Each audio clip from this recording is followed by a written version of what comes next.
It's the end of mango season and we've picked almost all of the mangoes.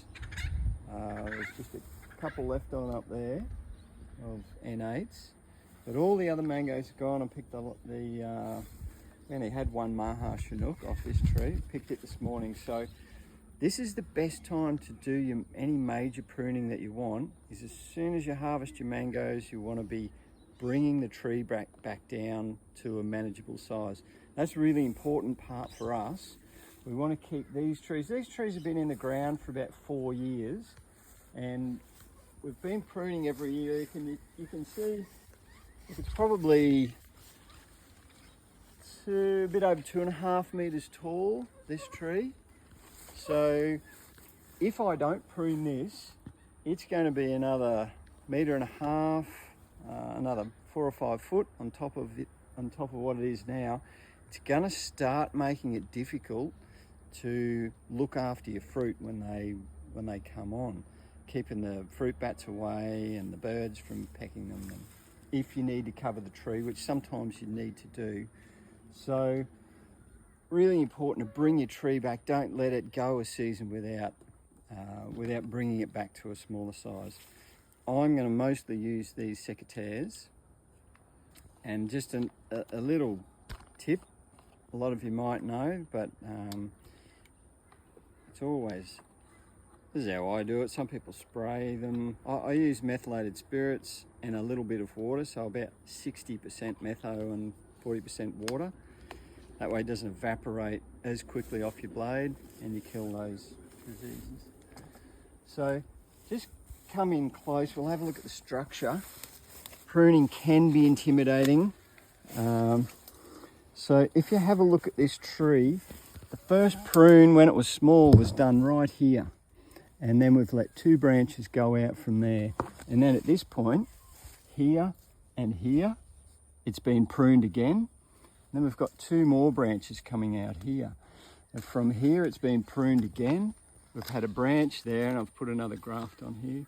Branch going here, branch going there. So this is what I'm trying to do.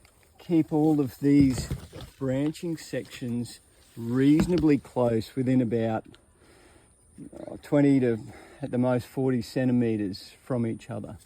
So if you have a look at this branch here, it's quite long. That's probably the growth it's had. This is a reasonably vigorous grower. So I'm wanting to pull this back. I've got a branch off there. So this branch here, look, I'll be taking this off right here.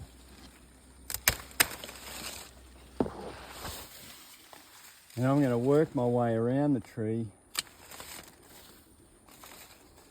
and bring all of these in. If we have a quick look at this one here, sometimes you find something like this where there's 1, 2, 3, 4, 5. So these distances are really good. They're great. I don't really want 5 coming out from this point. 3 is enough for me. Otherwise they can get a bit too crowded. So I'm going to take those 2 out, leave these 3 just for reasonable airflow, and then I'm going to prune these back. Take the tip out of that. Take the tip out of that.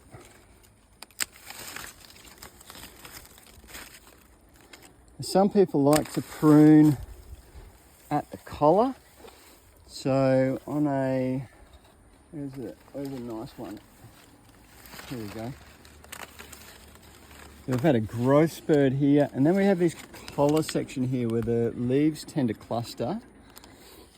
And some people love to prune here, and then you get multiple buds growing out from there.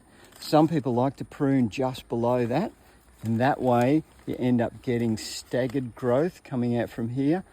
I do a combination of both. Sometimes I like to cut above that collar, sometimes I like to cut below it, depending on what I'm after. So let's get into it. Let's prune this tree back down to size, and then we'll have another look at it.